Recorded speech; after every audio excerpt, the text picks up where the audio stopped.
विफाकी काबीना का इजलास खत्म, पीटीआई पर पाबंदी का मामला ज़ेरे गौर नहीं आया। वज़ीर आज़म शहबाज शरीफ की ज़ेर सदारत विफाकी काबीना का इजलास हुआ, जिसमें अहम मामलात पर गौर किया गया।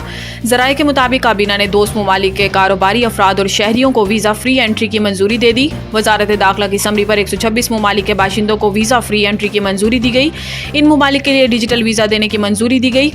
ज़राए का बताना है कि इजलास में SECP एक्ट 1997 के तहत खसूसी अदालत के क़याम, निजकारी कमीशन के बोर्ड के अराकीन की तादाद में इजाफे और मतरूका वक्फ इमलाक बोर्ड के चेयरमैन की तैनाती की मंजूरी दी गई। जबकि काबीना ने पाकिस्तान और डेनमार्क के दरमियान MOU पर दस्तखत भी किए। MOU पर दस्तखत की भी मंजूरी दे दी। ज़राए के मुताबिक विफाक की 2021-22 और 2022-23 के लिए पॉलिसियों पर अमल दरामद की रिपोर्ट काबीना में पेश की गई। ज़राए का कहना है कि काबीना में PTI पर पाबंदी का मामला भी ज़ेरे गौर आना था, ताहम इजलास में इस मामले पर कोई गौर नहीं किया गया। ज़राए ने मजीद बताया कि काबीना इजलास में साबिक सदर आरिफ अलवी, इमरान खान और कासिम सूरी पर आर्टिकल 6 लगाने का मामला भी ज़ेरे गौर नहीं आया। IPP से हाथ जोड़कर कहें हमसे गलती हो गई, मुआहिदे खत्म करो। मुस्तफ़ा कमाल इस्लामाबाद में नेपरा हेडक्वार्टर के सामने मीडिया से गुफ्तगू करते हुए रहनुमा MKM पाकिस्तान मुस्तफ़ा कमाल का कहना था कि दोस्त ममालिक से हाथ जोड़कर कहें कि कैपेसिटी पेमेंट्स की शिकें ख़त्म की जाएं। मकामी 70% IP से हाथ जोड़कर कहें गलती हो गई, मुआहिदे ख़त्म किए जाएं। पाकिस्तान में ज़रूरत से ज़्यादा बिजली मौजूद है। मुस्तफ़ा कमाल का मजीद कहना था कि हमारे पास ज़्यादा बिजली बनाने की सलाहियत मौजूद है। पाकिस्तान में 17 घंटे की लोड शेडिंग की जा रही है। दही इलाकों में 4-4 दिन तक बिजली नहीं होती। बिजली की लोड शेडिंग के बावजूद बहुत ज़्यादा बिल आ रहे हैं। ये हालात हो गए हैं कि बड़े भाई ने छोटे भाई को बिजली के बिल के पैसे मांगने पर कत्ल कर दिया।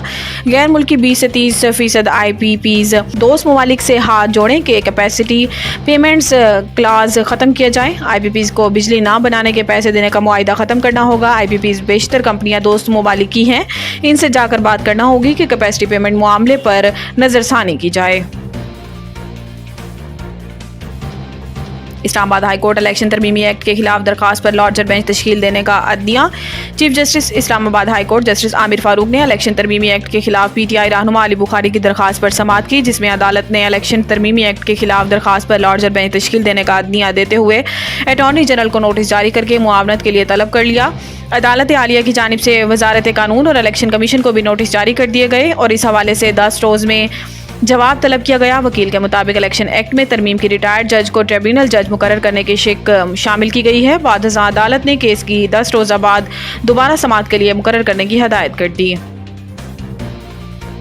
मेरे खिलाफ GHQ पर एहतजाज के लिए उकसाने का बयानिया बनाया गया। इमरान खान समाजी राब्ते की वेबसाइट X पर जारी बयान में इमरान खान का कहना था कि परसों मीडिया पर मखसूस एजेंडे के तहत बयानिया बनाया गया। मैंने अवाम को GHQ जाकर एहतजाज पर उकसाया, जबकि हकीकत यह है कि तहरीक इंसाफ की तकरीबन 3 दिहाई पर मुहित तारीख पुरतशद्दुद एहतजाज की कोई मिसाल नहीं मिलती। गुज़िश्ता 2.5 साल के दौरान तहरीक इंसाफ के खिलाफ बदतरीन हथकंडे इस्तेमाल करके तशद्दुद पर उकसाया गया। नवंबर 2022 में मुझ पर कातलाना हमला हुआ और मेरी मर्जी की FIR काटने से भी इनकार किया गया। इन्होंने मजीद कहा कि इसके बाद 2 मरतबा मेरी रिहाइशगाह पर अस्करी इदारे ने हमला किया। एक मरतबा में पेशी के मौका पर मुझे कत्ल करने का बाकायदा मंसूबा बनाकर सादा लिबास में लोगों को छोड़ा गया। सिर्फ यही नहीं, 9 मई को अवाम को इंतशार दिलाने के लिए एक साबिक वज़ीर आज़म और पाकिस्तान की सबसे बड़ी और मकबूल सियासी जमात के सरबराह को जिस हतक-आमेज़ अंदाज में अगवा किया गया, वो भी किसी बड़े हादसे का सबब बन सकता था। लेकिन तहरीक इंसाफ के कारकुनान की सियासी तरबियत में तशद्दुद का कोई अंसर शामिल नहीं।